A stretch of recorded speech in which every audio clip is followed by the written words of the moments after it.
Good morning. How are you guys doing today? It's another beautiful day. I got my beautiful dog right here. She's being a good girl this morning, but a little bit annoying.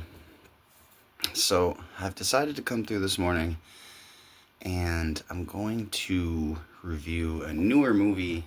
It is another independent film, a comedy this time. It was called Running on Empty. It had kind of a cool premise where, like, before you get married, everyone is able to determine the day that they're going to die. So before you get married, you have to go and take your life day count test, and they tell you how many days you have left to live. There's this guy, his girlfriend in there. They're getting close to getting married. She's got 60 years left or something. He takes his. It turns out he has less than 1 year left to live. So she leaves him because she doesn't want to be with someone who's about to die, and he is now left in the void. Jim Gaffigan is in this movie. He is completely absurd here. For someone who is a clean comic, this is probably the filthiest thing that you'll ever see him doing. I didn't expect him to talk the way that he did, and I didn't expect his character to play out how it did. But that's how it worked, and I gotta say it worked. Jay Farrow is, he's just a funny dude. He's always just a funny dude. So anytime he touches the screen, just his silliness makes you laugh because he's an overtly silly human being. So it was nice having those two comics in there who I recognized and enjoy their work. So I appreciated that. Now, this is a weird movie. It's got it's like a dark comedy. It's kind of just dumb in ways, but it also keeps trying to poke at your heart. And they have this conversation with like this old grandmotherly lady. I don't think it's his grandmother, it's just a grandmotherly lady. And the conversation gets around to, clearly the point of this movie is enjoy your life. Your time here is limited. And she's the one who's going to impart that lesson on you. Then all of a sudden it switches back over to a real awkward comedy with more Gaffigan in it, and he's trying to like comfort this dude over this drunk driving death of the guy's sister, and or him like having left his wife left him, and he's just an awkward cat. So he's saying all kinds of crazy stuff, and you're like, holy crap. So it all kind of comes around to being like a heartfelt moment, though. And then, and there's a dead hooker. And any movie with a dead hooker is good. At least okay. Then all of a sudden there's a gangster in it. Now he is completely ludicrous. um, he's very silly. I forget the name of the guy that plays him, but good lord, that guy is silly and crazy in this movie. Like, legitimately crazy. He was kind of funny, but he was so over the top, it was ridiculous. By now, I'm realizing that the main character, the lead character, is just a really emotionless guy. I don't know if that's because of the trauma he's just experienced, or if they're just playing him as though he's a typical stoic. But I'm realizing he's never seemed to have emotions in this, even though emotions are running all around him. Now, maybe they wrote it that way, so the dichotomy between the two situations would be stark and stand out to me. Maybe. I don't know. So, then this guy ends up falling in love with a beautiful photographer, which I've done. So the relatability factor just raised up a lot. I've never known the day I was gonna die, but I have fallen in love with a beautiful woman who's a photographer. And this movie has the same, like, the character that they have in here as a photographer feels very similar to me because she's kind of like that girl was in the way she talks and moves. Not so much looks, but they have a lot of similar traits. And so that to me was kind of like a warming feeling. because when something is familiar, it gives you that, you know, grandma's home cooked meal type of feeling. It just is what it is. So that girl was very close to a girl who I've loved before, and I think that made me enjoy the movie more, you know.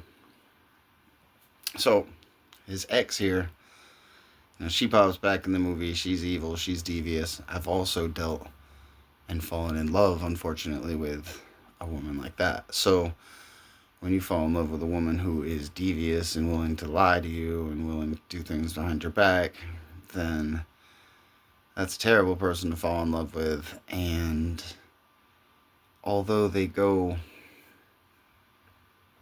you know, pretty far with her character and being a piece of junk, if you've known someone like that and you've been hurt by them, it brings you some of that nostalgia too. So even with a newer movie, you still get the nostalgia part of these reviews sometimes. Um,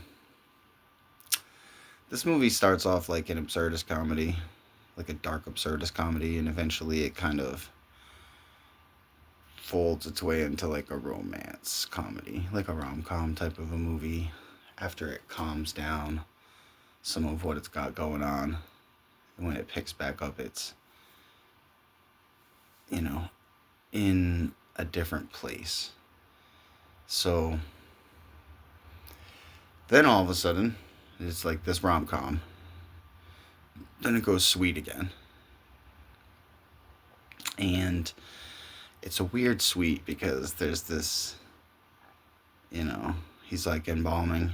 He's an embalmer that works at a morgue or whatever. So he's embalming this corpse of an old lady, and then he starts having conversations with her, and it's really like a sweet conversation. So even though, you know, the old lady was the old lady who was talking to him too, I think she was probably the strongest character in the whole movie.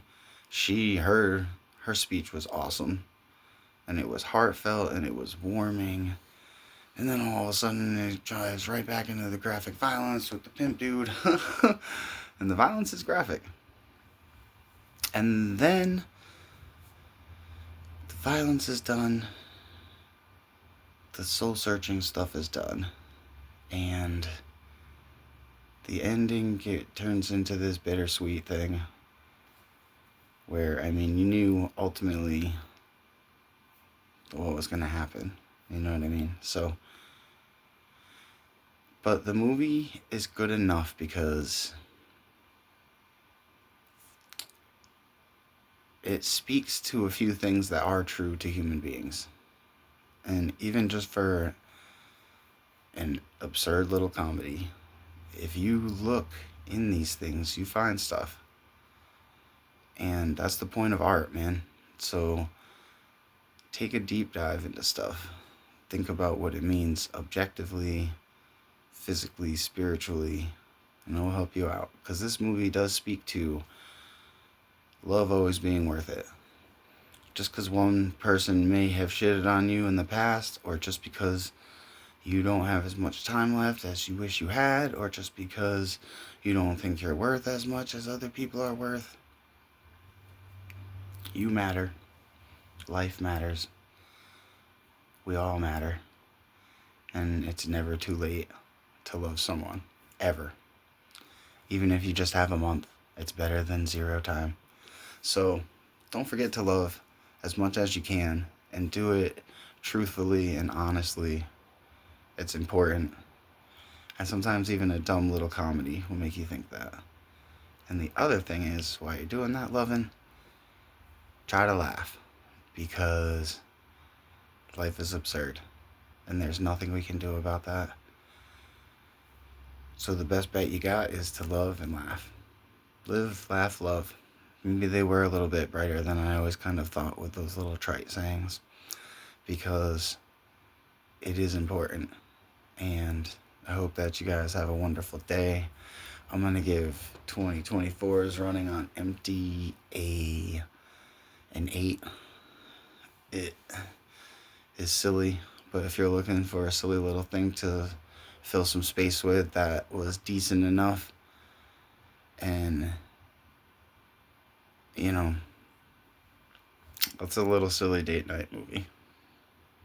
It's not incredible.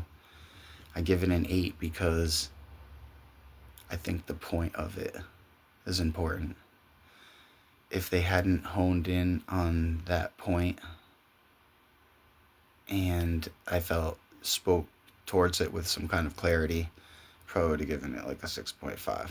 But doing what they did with the piece, I gotta jump them up a little bit, and it's the kind of movie you can enjoy probably watching it with someone or watching it with yourself if you're that type of person. On both types.